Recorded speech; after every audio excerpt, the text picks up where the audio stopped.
বর্তমানে বাংলাদেশ চলছে, আবার অন্যদিকে পাকিস্তানও ভারতের শত্রু, বারবার শুধু ক্ষতি করতে চায়। তাহলে এর পেছনে আর ঠিক কি কি উদ্দেশ্য থাকতে পারে? এই যে বারবার ভারতের ক্ষতি করার চেষ্টা, কিংবা ভারত এখন বর্তমানে যেভাবে উন্নতির শিখরে উঠছে, কোন কোন দেশ বর্তমানে বলা যেতে পারে এরকম বিভিন্ন ঘটনার মধ্যে দিয়ে ভারতের পিছনে পড়ে রয়েছে, ক্ষতি করার চেষ্টা করছে?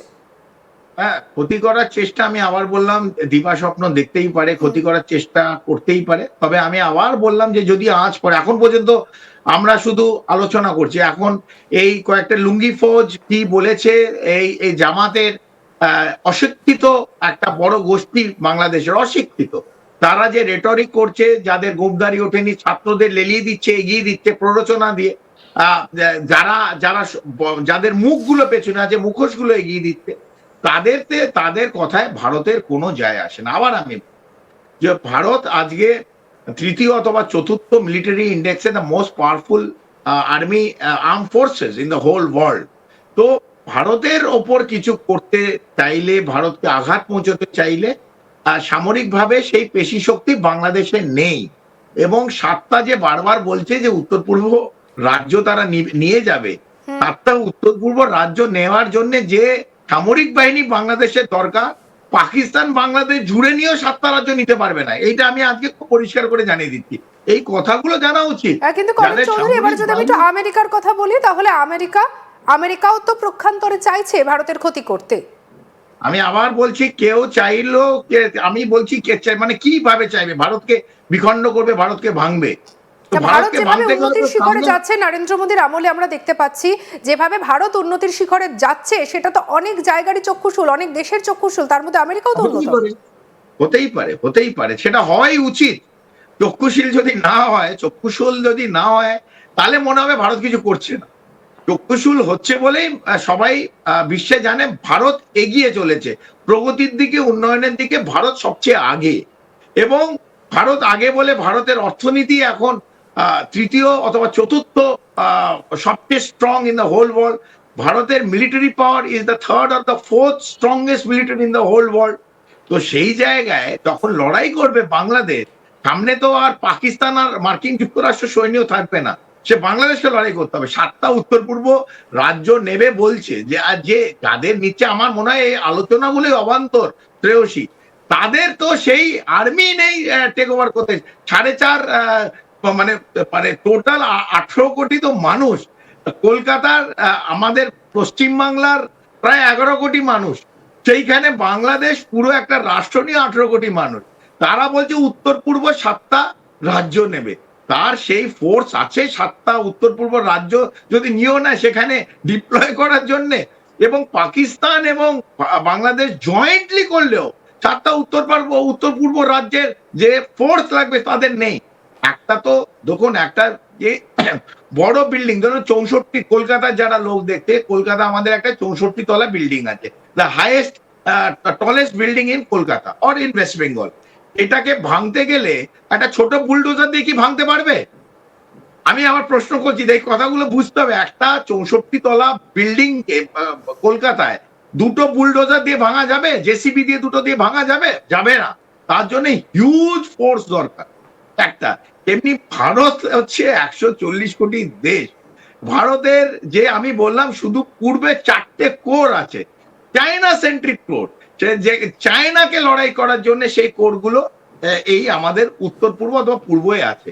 সেখানে একটা বাংলাদেশ 18 কোটি দেশ, আমাদের 4093 কিলোমিটার একটা বর্ডার, সেখানে যদি একটা আঁচও আসে, সেখানে তারা মানে একটা বাংলাদেশ বলে কিছু থাকবে ম্যাপে? 6 ঘন্টা 7 ঘন্টার মধ্যে ঢাকা গিয়ে টেক ওভার করে নেবে।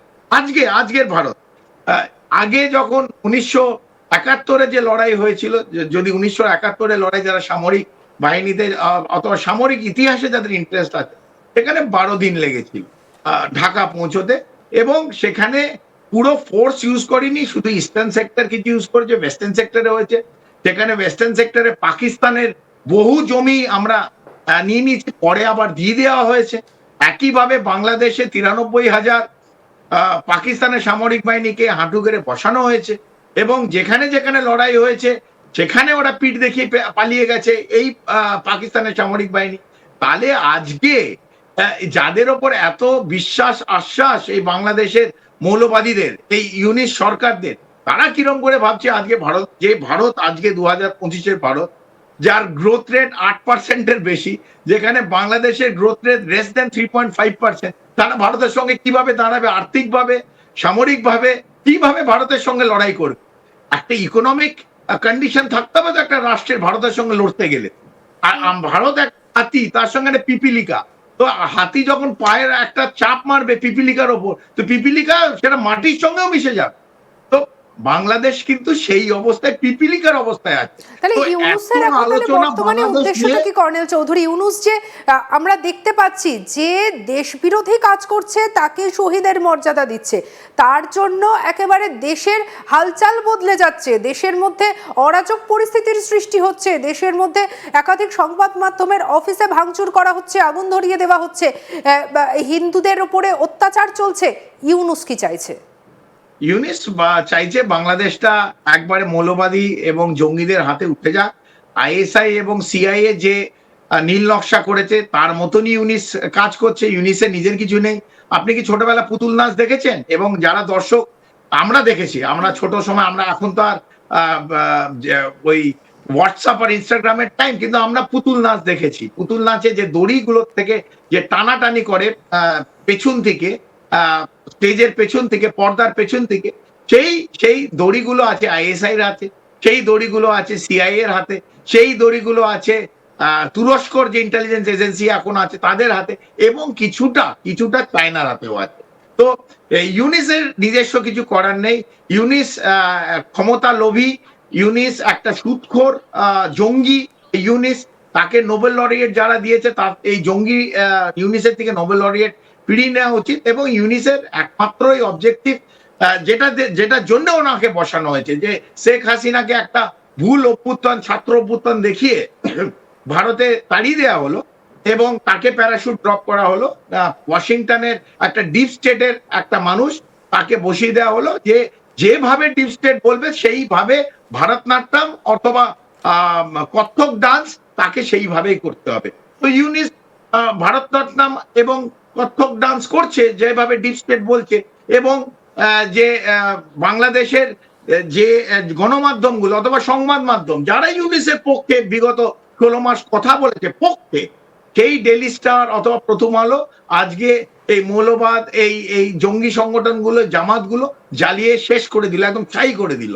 এত বছরের কষ্টার্জিত সব ফটোগ্রাফ তাদের, আমি শুনছিলাম কালকে যে এই জার্নালিস্ট যারা বাংলাদেশি তারা কান্নাকাটি করছিল, কারো 20 বছর 25 বছরের হার্ড ডিস্ক, এত ছবি, এত ইতিহাস, এত আর্কাইভ সমস্ত জ্বলে শেষ হয়ে গেল।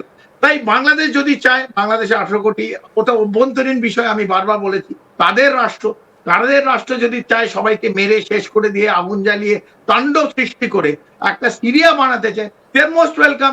এবং একটা ছোট গোষ্ঠী মৌলবাদী, এরা তো সব বিক্রি হয়ে গেছে।